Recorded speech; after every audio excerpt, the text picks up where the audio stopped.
बिस्मिल्लाहिर्रहमानिर्रहीम, अस्सलाम वालेकुम।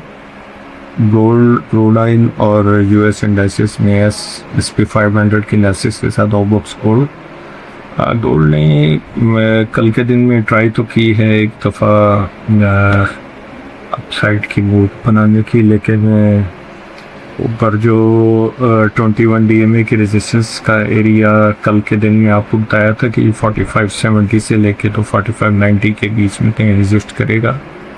तो जैसा कि हमने देखा कि कल शाम के सेशन में वंस जो है गोल्ड की प्राइसेस जो है 4594 का एरिया टच किया और जो 21 DMA की रेजिस्टेंस थी वो 4596 की जगह थी और वहाँ से तकरीबन $2 पहले जो है मार्केट स्लिप हुई और अच्छा रिवर्सल पैटर्न बनाया। वहाँ से एक इन्वर्टेड हैमर टाइप की कैंडल बनी और डाउन साइड पे जो है वो आई। लेकिन इसमें जो पहले भी काफ़ी दफ़ा ये चीज़ आपको मेंशन कर चुका है कि ये जो मॉब है ये बहुत मजबूत जगह है और इस मॉब के ये सपोर्ट एरिया, फिर यहाँ पर सपोर्ट का एरिया और यहाँ पे कंसिस्टेंसी के साथ यही एरिया इसको सपोर्ट कर रहा है। सबसे पहले ऑब्जर्व करने वाली जगह जो है वो 4510 की है। अगर 4510 ब्रेक होता है तो कल के जो लो हैं अराउंड 4483-82 के, ये ऑब्ज़र्व करने वाली, मतलब इसको भी आप ऐसे कंसिडर कर सकते हैं कि 4510 से लेके तो 4480 के का जो एरिया है ये इसको सपोर्ट कर सकता है। ये $30 सपोर्टिंग और बाइंग एरिया बन सकते हैं।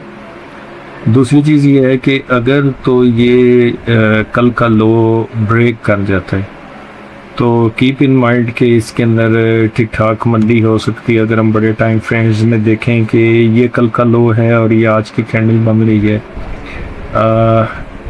कहीं 4450 का एरिया दिखा सकता है, 4385 का एरिया दिखा सकता है और 4340 की लाइन भी दिखा सकता है अगर ये जगह ब्रेक होती है यहाँ से। अगर इसको ध्यान तो ऐसे ही बन रहा है, इसके अंदर एक डाउन साइड की सपोर्टिंग रेजिस्टेंस जो है वो भी हम यहाँ पे एक सपोर्ट एरिया, एक किस्म का कह लें कि ज़बरदस्ती का सपोर्ट एरिया जो है वो हम यहाँ से इसका निकाल सकते हैं। वो तकरीबन अगर इस लो को और जो करंट लो है इनको अगर हम मिला के यहाँ पर कहीं एक सपोर्ट निकालें तो माइट भी इसकी प्राइसेस जो हैं वो 4480 पर को भी टच कर सकते हैं। लेकिन ये उस सूरत में है कि जब 4510 का जो एरिया है वो ब्रेक होता है तो फिर ये सारा चैनल, ये सारा जो जोन है ये इसको सपोर्ट और बाइंग का एरिया बन सकता है। अपसाइड पे जब तक ये आप ये देखें, यहाँ पर भी जो टॉप लगे वो 4593 के लगे, यहाँ पर जो टॉप लगे वो 4593 के यहाँ भी लगे, ये एक डबल टॉप बना और ये जो एरिया है अब ये भी एक अच्छी रेजिस्टेंस की जो जगह है वो बन सकता है। ये दो टॉप्स हैं, इसका ब्रेक होना और 21 DMA का ब्रेक होना। अप साइड पे ये अगर ये सारा एरिया ब्रेक कर जाता है तो 4640 का जो तकरीबन $100 की यहाँ से करंट रेट से जो है वो आप तेज़ी जो है वो कंसिडर कर सकते हैं।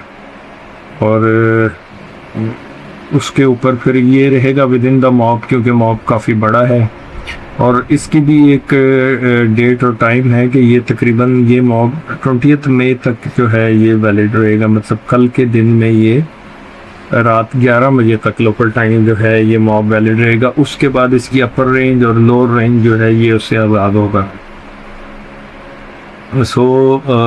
जब तक 4600 के ऊपर प्राइस सस्टेन नहीं करती या 4590 के ऊपर अगर ये प्राइसेस सस्टेन नहीं करती उस टाइम तक इसमें अब तेज़ी नहीं है, ध्यान से एलन स्ट्रेंथ ही रहेगा। बाइंग के लिए 4510 से लेके तो 4480 का एरिया है, वहाँ पर बाइंग इसमें की जा सकती है। अगर क्रूड ऑयल की बात करें तो कल एक न्यूज़ आई और वो न्यूज़ ऐसी आई कि जो सैंक्शंस हैं ईरान के ऊपर ऑयल की सेल के ऊपर जो सैंक्शंस थी वो कल उठाने की कोई खबर आई। वो एक रूमर ही थी उसके ऊपर ऑयल प्राइसेस अगर आप इस कैंडल में देखें तो तकरीबन 103.20 से लेके तो 98.20, तो तकरीबन $5 जो है वो क्रूड ऑयल ने जो है वो डिप ली, और उसके बाद immediately next he for early जो कैंडल है उसने प्राइसेस को खींचा, और इवन के जो रेजिस्टेंस जोन और एरिया बताया था 105, 20, 30, 40 की जो जगह बताई गई थी वहाँ पर प्राइसेस जो है वो ट्रेड हुई। और ऊपर रेजिस्टेंस का एरिया वही है 106 वाला ही है, जब तक 106 के ऊपर प्राइसेस नहीं जाती इफ़ आप कंसिडर नहीं कर सकते कि ये किसी बुल रन में जाएगा। और अभी जो सेलिंग टारगेट्स हैं वो एक कल का हाई 105.40 से लेकर तो तकरीबन 107.80, 108 का जो एरिया वो सारा सेलिंग जोन बन सकता है। और ये 106 के जो एरिया है ये काफ़ी बड़ी रेजिस्टेंस है। यहाँ पर आप देखें ये भी एरिया सारा रेजिस्ट करता रहा, यहाँ पर भी रेजिस्टेंस नहीं ली। उसके बाद लास्ट टाइम ऐसे हुआ कि ये कल जो है इस प्राइस को इसने दोबारा टच किया। डाउन साइड पे अच्छी सपोर्ट है, इमीडिएट जिस ट्रेंड लाइन की सपोर्ट है तकरीबन 101.60 का एरिया है, उसके नीचे 21 DMA 101.28 का एरिया है, 50 SMA 130 पे है, और 99.14 और 98.70 ये सारे छोटे छोटे सपोर्ट के एरिया हैं। यहाँ पे सपोर्ट इसको आ सकती है, और स्ट्रेटजी इसके अंदर बाय ऑन डिप ही रहेगी। अगर तो प्राइसेस 98 के नीचे ट्रेड होने लग पड़े तो इसका जो बुल रन है वो ख़त्म समझिएगा, और ये दोबारा जो है वो मंदी की साइड पर जाएगा और मंदी ही करेगा। और ये आप इस चीज़ को समझें कि ये सारी सपोर्ट्स अगर वंस ब्रेक हो जाती हैं तो उसके बाद इसका वाली वारस कोई नहीं होगा। ये फ्री फ्लोट कहीं 88 से 90 की जो रेंज है वो भी दिखा सकता है। तो फिलहाल तो इसमें बाय ऑन डिप स्टांस रखें, हर डिप में इसको अवेल करें और इसके अंदर तेज़ी में ही रहिए।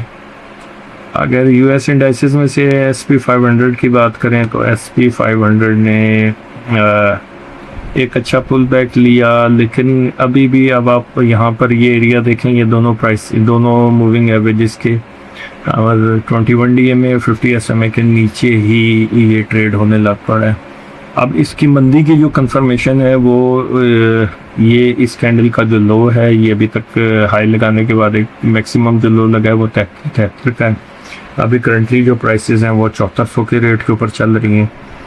अगर तो ये 73 का एरिया ब्रेक हो जाए तो कीप इन माइंड के 73, 30, 32 और ये छोटे छोटे मॉब्स हैं, छोटे छोटे सपोर्ट लेवल्स हैं। अगर तो 73, 30 का एरिया भी ब्रेक हो जाए तो कीप इन माइंड कि ये कहीं 71, 80 से लेकर तो 71, 20, 30 के बीच में जो इसके प्राइसेस हैं वो आ सकती हैं।